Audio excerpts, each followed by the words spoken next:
Check the description for the following discount codes. Loads of you have asked me to do a force feedback settings video for use with the Fanatec DD1 and DD2 wheelbases, so that's what I'm going to do today. Now, this video isn't going to be a quick, these are my settings, copy those scenario. Like all my setup videos, I'll explain what each setting does so that if you don't like my settings, then you will have learned how to adjust the settings to get things how you do like them. Maybe it's too light, maybe it's too heavy, maybe when you're cornering there's not enough resistance, maybe there's too much resistance, maybe you don't feel the lumps and bumps as much as you'd like, or you feel them too much. You'll know how to adjust it all yourself. I think this is a much better way than just going, here's my best settings, copy those, because you might not like them. In fact, I use this big Sparco Rally wheel. You know, it's deep dish, it's quite a large diameter. I think it's like 340 maybe, something like that. It's a big wheel anyway. And if you're using a much smaller wheel or a completely different shape wheel, you have no dish, then my settings will feel very different to you compared to what they do for me through this exact wheel. So it's far more important that you learn what the settings do and how to adjust them versus me just going copy these and then you guys go, no, it feels like crap, or you know, or whatever, you know what I mean? So yeah, we'll go through everything. Obviously, some of the stuff has really good explanations beside it anyway, so I won't repeat what's already there. You've all got the ability to read. But the ones that don't have descriptions beside them, I'll talk you through and tell you what to do. And we're going to start off with the Fanatec control panel. So let's get some screen capture on the go and get into the settings.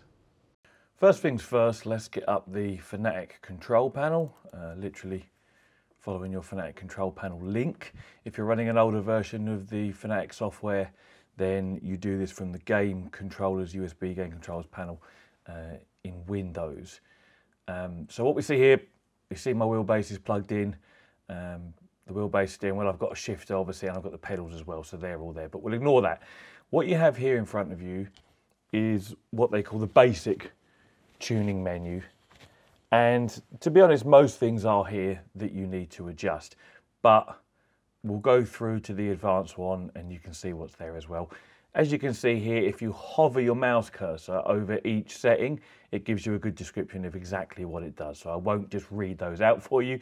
You can all do that yourselves at home. At the bottom here, you can calibrate the base and the motor itself. If you haven't already done this, which you should have done the last time you updated your firmware, then do that first. But I'm guessing you've probably all done that anyway, because you know when you update your firmware, it prompts you to do so. And if you need to update your firmware, click firmware update on the left-hand side here and follow those instructions.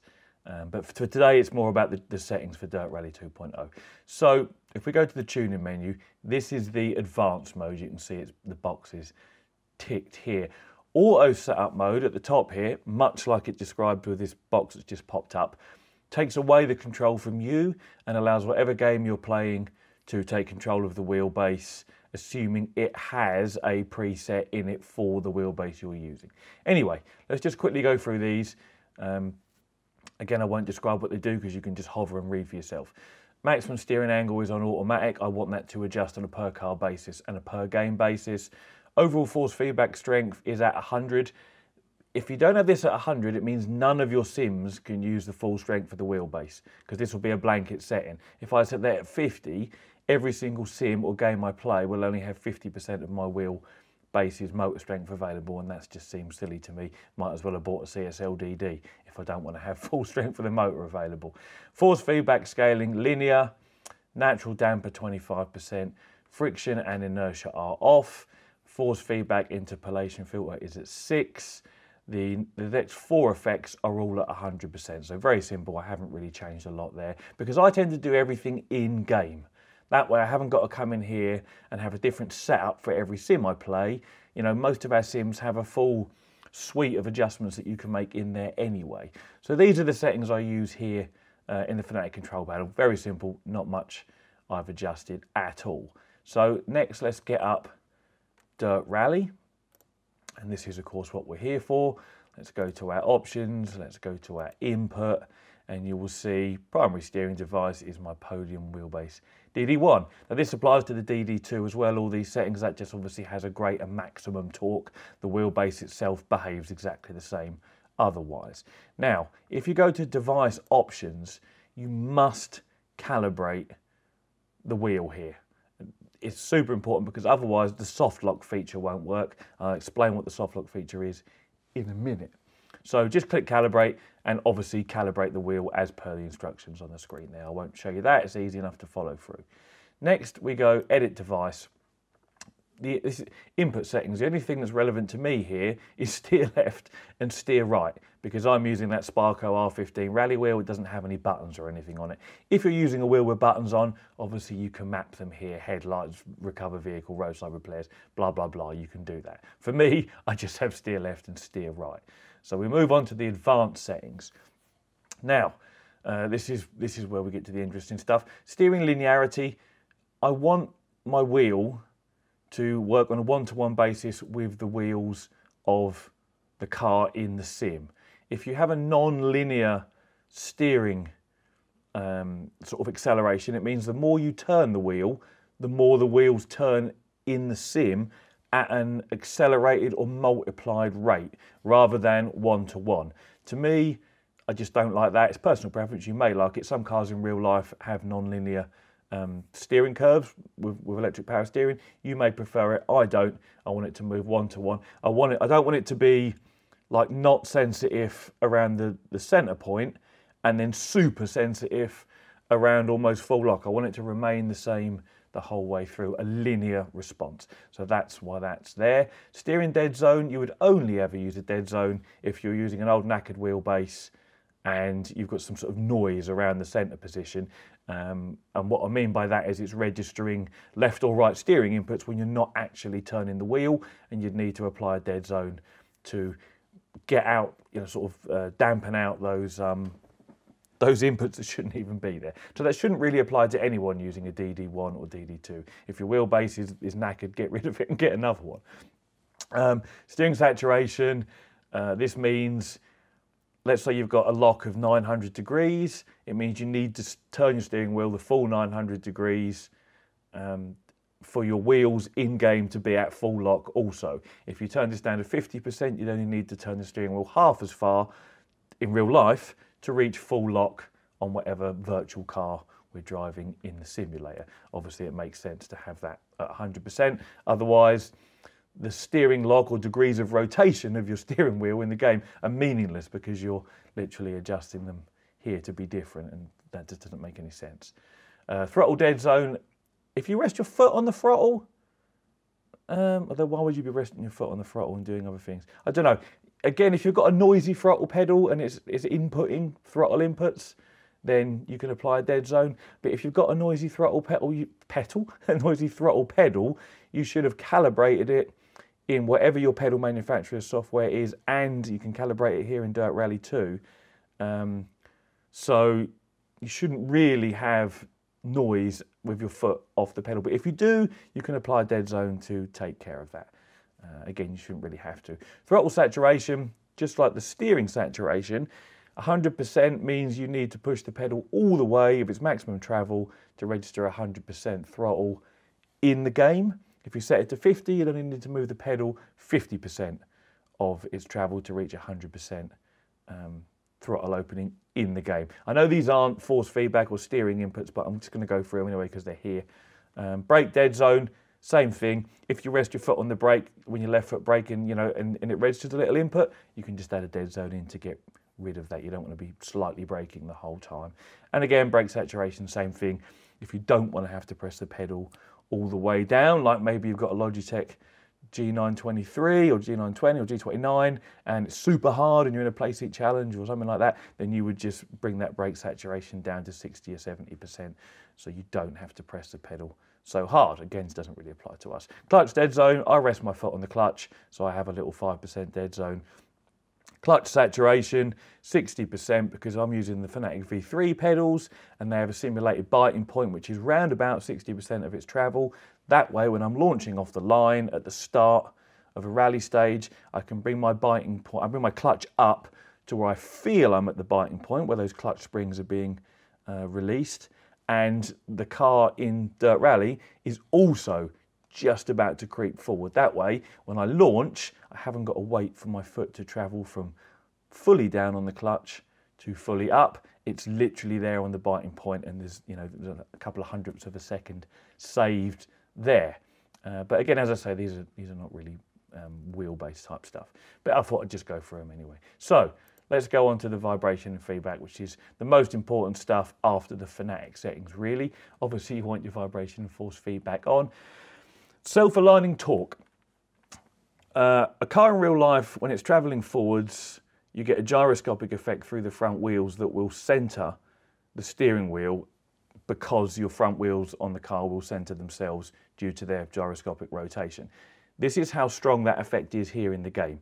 So like in real life, if you come around a corner and you let go of the steering wheel at slow speeds, don't do this at high speeds, the wheel will centre itself and it will track forwards, assuming you're on a level piece of ground, of course.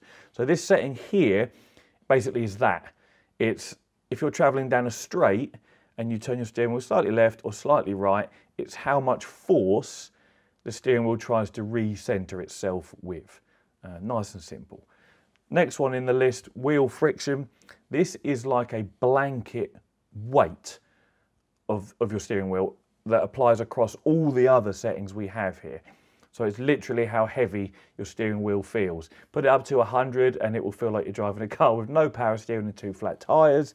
Put it down to 0 and the wheel will feel phenomenally light. Now it will still take into account the other settings here, but that kind of going down a straight just off centre, wiggling the wheel, will feel like there's nothing there.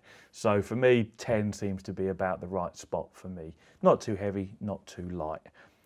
Tyre friction is similar to self-aligning torque, whereby it applies resistance and the steering wheel wants to straighten itself up. But this is more felt when cornering, rather than when you're going in a straight line and you just sort of turn the wheel left and right a bit. That's your self-aligning torque. This is when you're cornering hard or light round a corner and the tyres are loaded up more so on a sharper corner and at higher speeds than on a slight bend at lower speeds. And it's how much resistance the wheel is putting back to you as you corner. So you really feel that you're in, you know, a sharp, high-speed corner, because the wheel feels heavier than if you're going around a slight bend at low speeds. The wheel won't feel anywhere near as heavy. That's how I find tyre friction affects the force feedback. And that's useful, you know, it helps you feel understeer as well, because if you're going around a sharp corner at high speed, the wheel will feel quite heavy if you've got good grip. And the moment you start to understeer, the wheel's going to feel much lighter. Now, self-aligning torque is still into the equation here as well, because your wheels are obviously rotating forwards, and your wheel friction, that blanket weight, will be in play as well. This is an additional feedback again that will add some additional weight to the overall feeling. So again, tune that how you wish. For me, 30 seems to be the best setting for me. Suspension, this is literally how you feel lumps and bumps in the road through the steering wheel. In real life, you feel very little as far as lumps and bumps go through the steering wheel. Even if you go over a nasty pothole, we all go, ooh, as it happens. But the reality of what happens with our steering wheel is very little. We feel it through our bum sat in the seats, because the whole chassis of the car moves. In simulators, without motion, you can choose to have things like suspension, lumps and bumps come through your steering wheel. It's more of an effect really than sort of force feedback relating to G-forces, that is. So you can turn that up or down depending how much of the road texture and the lumps and bumps you want to feel through your steering wheel. If you have no other form of tactile feedback, no tactile transducers, no motion, you know, no butt kickers or anything, then it's good to have this through the wheel, because it adds, you know, a bit more depth to and realism. Well, not really realism, but it adds more depth to play, and it just feels nicer to sort of know when you're going over a cattle grid, for example, you'll feel it through the wheel and things like that. So that's what that does. The next two are greyed out: tyre slip and engine revs, because it doesn't support engine RPMs through the wheelbase. Collision is the strength at which nasty impacts, i.e. a collision, you've crashed, come through the steering wheel. So you can go out, I choose 40, which is almost the high, yeah, I think it's my highest setting I've got here. And that's, you know, I want to feel a nasty collision when I have a nasty collision, but not so much that the wheel will spin around and break my hands. So 40 is about right for me. Again, you can go out and try all of these yourself. So go out, crash into something, see how it feels, turn collision down to nothing, and then do the same thing again, see how that feels, and find yourself, you know, a sweet spot where you want to be. For me, it's 40. Soft lock. So soft lock is, I haven't already explained this, have I? No. So soft lock means Dirt Rally will adjust the degrees of rotation or steering lock of your steering wheel based on whatever vehicle you are in. So a modern rally car may have 280 degrees of rotation, maybe 360, 480, something like that. Older rally cars from the 60s, 70s and 80s are going to have 900, 1020, 1040, whatever they might be. You'll have to turn the wheel much further in its rotation on those older cars to get the same steering response at the wheels as you would on a modern rally car. You won't have to turn it anywhere near as much. You know, a modern rally car will feel a lot more responsive in the steering than an older one. So that is what soft lock does. And in my opinion, it's one of the best features of this game because it makes every car feel slightly different. If you turn soft lock off and you just set your degrees of rotation, let's say in the Fanatec control panel, to like 280 or something, every single car in Dirt Rally will feel exactly the same from a steering point of view, literally identical. Now that's great if you want to get muscle memory for only one type of steering input. And the reality of this is it means if you're driving the older rally cars, 60s, 70s and 80s rally cars, and you've fixed your steering angle, degrees of rotation, sorry, to be like 280, you're going to have an advantage over anyone else that's using the soft lock feature because you will now have much faster, sharper steering. This enables you to catch slides easier, to counter steer easier. In some ways, it's cheating because, you know, this is a simulator. You want to simulate the vehicles you're in, or at least I do. So for me, I want to go from a new car to an old car and really notice the difference in my steering input and have to relearn, you know, the muscle memory for that car versus the one that I've just been in. You know, if I go from an old Group B Audi to a modern Fiesta R5, I want to go, wow, this steering is super responsive, rather than this feels exactly the same as the car I was just in. So, you know, for me, soft lock must be on. The setting here, 50, is the strength at which the virtual steering lock is applied. So when you, let's say you've got 280 degrees of rotation, you're in a modern R5 Fiesta. When you get to full lock, it will use 50% of the wheelbase's strength to stop you pushing the steering wheel any further. If you have this too high, the wheel will oscillate as it reaches that virtual steering lock. It will literally wobble left to right because it's pushing back too hard, which means the wheel rotates back a bit further than it should, and then you're still pushing right, and so you push it back again, and then it goes back, forward, back, forward, back, forward, back, forward, oscillation. So for me, 50% was about right. That's enough strength to stop me pushing beyond my steering lock and let me know that I'm there, but it's not so much that I get oscillation. So yeah, for me, this is a super important setting, soft lock, and for me it really must be on because it adds so much to the game when you're going from one type of car to another. If you haven't calibrated your steering wheel here in Dirt Rally, the soft lock option is greyed out. In fact, that must be under advanced settings, because actually the actual on and off setting, yeah, soft lock, yeah, it's down here. So yeah, that will be greyed out, or I think it might say, you'll try and turn it on and it will say you must calibrate your wheel. So yes, you must calibrate your wheel to be able to use soft lock. And in my opinion, it is a great feature that really adds to the feeling of driving all these different cars. But as I say, if you're someone that's doing this just to win and to get up the online leaderboards, or maybe you're in an event, I don't think there's a way anyone can monitor whether you have this on or not. If you turn it off and you fix your steering and degrees of rotation to something really short, and you turn your force feedback settings down so you're not fighting with the wheel, you're going to be much faster than those of us that are using soft lock, you know, especially if we're in an old 70s car and we're having to turn the wheel like 2.5 turns or 3.5 turns, and you're just going 90 degrees to 90 degrees. You're going to have a big advantage. But, you know, that's up to you what you choose to do. That's what it is, that's what it does. The final setting, steering centre force enabled. This has nothing to do with the driving experience, contrary to what other guides you may have seen on YouTube say. I saw one where a guy was saying that basically does what self-aligning torque does. It completely doesn't. It's got nothing to do with your driving experience whatsoever. Steering centre force enabled, all that does is at the start of a rally stage, and if you've crashed and you reset your car back onto track, it will centre the steering wheel for you.